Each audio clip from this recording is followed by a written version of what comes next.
성장은 낡은 것을 새 것으로 바꾸고 좋은 것을 더 좋은 것으로 바꿀 때 이루어진다. 성장은 상호작용으로 일어난다. 우리는 각자 완벽한 사고체이고 이러한 완벽함 때문에 자기가 준 대로만 받을 수 있다. 가진 것에만 집착하여 매달리면 자기에게 부족한 것을 얻지 못한다. 자기가 왜 어떤 것을 끌어당기는지 알면 조건을 의식적으로 다스릴 수 있고 각각의 경험에서 성장에 필요한 것만 뽑아낼 수도 있다. 이런 능력이 행복이나 조화로움의 정도를 결정하는 요소이다. 성장에 필요한 것이 무엇인지 아는 능력은 우리가 더 높은 차원에 이르러 더 멀리 보게 될수록 더 커진다. 또 자신에게 필요한 것이 무엇인지 아는 능력이 커질수록 더 확실하게 자기에게 필요한 것이 있음을 알아보고 그것을 끌어당겨 흡수하게 된다.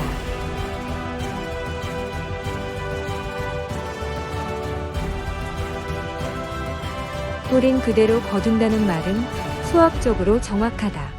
우리는 난관을 극복하는 데 필요한 노력과 정확히 비례하는 힘을 지속적으로 얻게 된다. 우리가 성장해야 한다는 것은 피할 수 없는 일이므로 최대한 자신과 완벽하게 조화를 이루는 것을 끌어당겨야 한다. 가장 큰 행복은 우리가 자연의 법칙들을 이해하고 의식적으로 거기에 협력할 때 찾아온다. 생각은 창조적이며 이 법칙이 근거하고 있는 원리는 만물에 내재되어 있다. 그러나 생각에 생명력이 있으려면 사랑이 깃들어야만 한다. 생각에 생명력을 주어 싹을 틔우게 하는 것이 사랑이다. 끌어당김의 법칙과 사랑의 법칙은 서로 같다. 이 법칙이 생각이 성장하고 성숙하는 데 필요한 재료를 가져다 줄 것이다.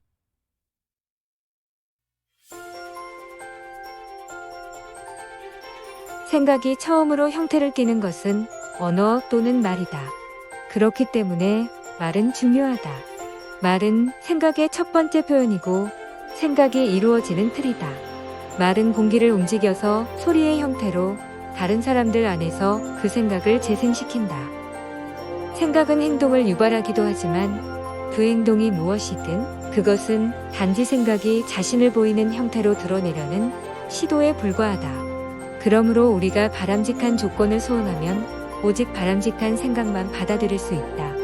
그렇게 삶에서 풍요를 나타내고 싶다면 오직 풍요만을 생각해야 한다는 피할 수 없는 결론이 나온다. 또한 말이란 생각이 형태를 띠는 것에 불과하므로 오직 건설적이고 조화로운 언어만 사용하도록 특별히 세심한 주의를 기울여야 한다. 이러한 언어는 그것이 마침내 외부 형태로 결정화되어 나타날 때 우리에게 이득이 됨이 증명될 것이다.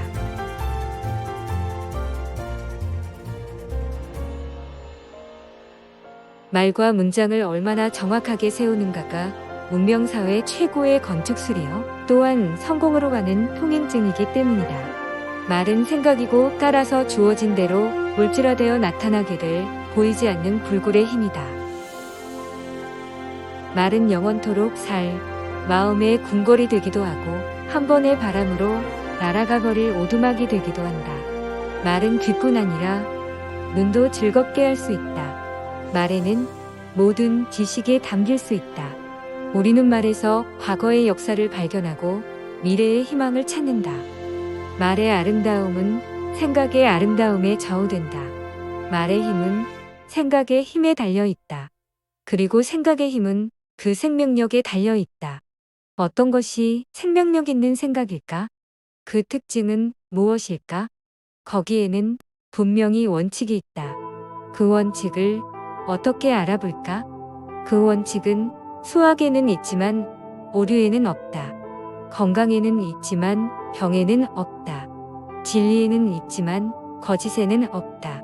빛에는 있지만 어두움에는 없다. 풍요에는 있지만 가난에는 없다. 이것이 참이라는 사실을 어떻게 아는가? 수학의 원칙을 바르게 적용하면 확실한 결과를 얻기 때문이다. 건강한 사람에게는 질병이 없기 때문이다. 진리를 알면 거짓에 속을 수 없기 때문이다. 빛이 있으면 어둡지 않기 때문이다. 풍요로운 곳에는 가난이 없기 때문이다. 지혜가 있어서 깨달을 만한 사람이라면 생각의 창조력이 자신의 손에 쥐어진 무적의 무기여 그것으로 운명의 주인이 된다는 사실을 쉬이 이해할 것이다.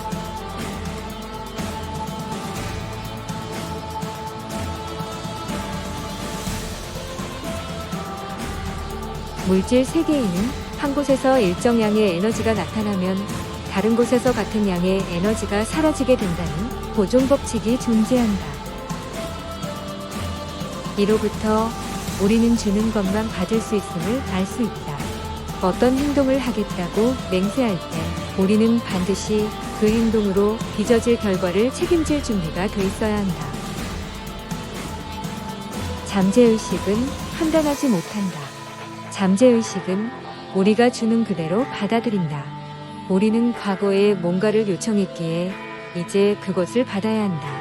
침대를 만들었으니 이제 그 안에 누워야 한다. 주사위는 던져졌다. 실타래는 이미 만들어진 패턴을 따라 움직일 것이다.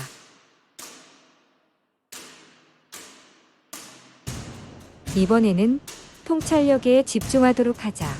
전과 같은 자리로 가서 자리를 잡고 생각의 창조력을 이해한다고 해서 생각의 기술을 갖는 것은 아니라는 사실에 집중하라. 지식이 스스로 적용되지 않는다는 사실을 깊이 생각하라.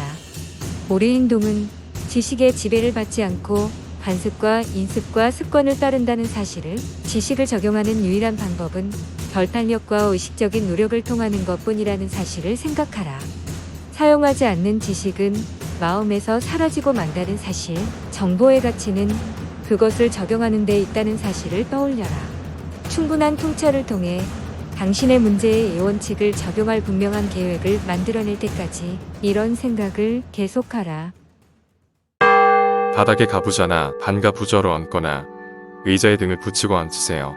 이때 허리는 곧게 펴야 합니다. 손바닥을 위로 향하게 하고 집게손가락과 엄지손가락을 마주대세요. 이는 다친 회로를 구성해 좋은 기운이 몸 안에 머물도록 해주는 역할을 합니다.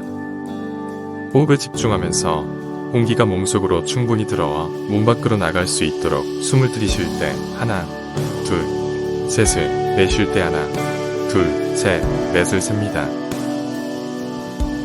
앞서 본 영상 속 내용을 마음속에 집중해서 떠올려 보세요.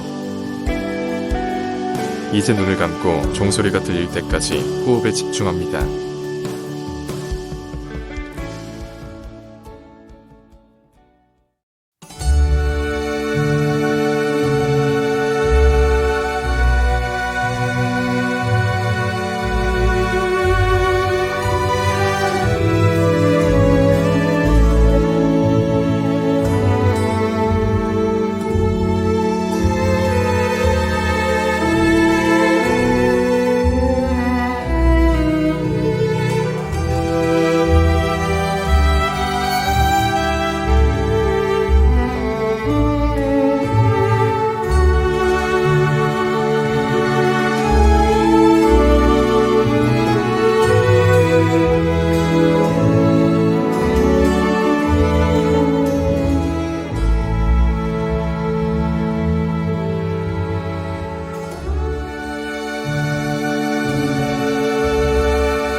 시청해주셔서 감사합니다.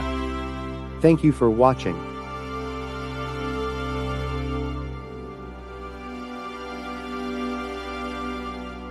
구독과 좋아요는 영상을 제작하는 데 큰 힘이 됩니다. Please subscribe and like. 마음명상은 제작자가 읽은 책 중에서 인생을 살아가는 데 큰 힘이 된 글귀를 전해드립니다. 시청해주셔서 다시 한번 감사 말씀드립니다.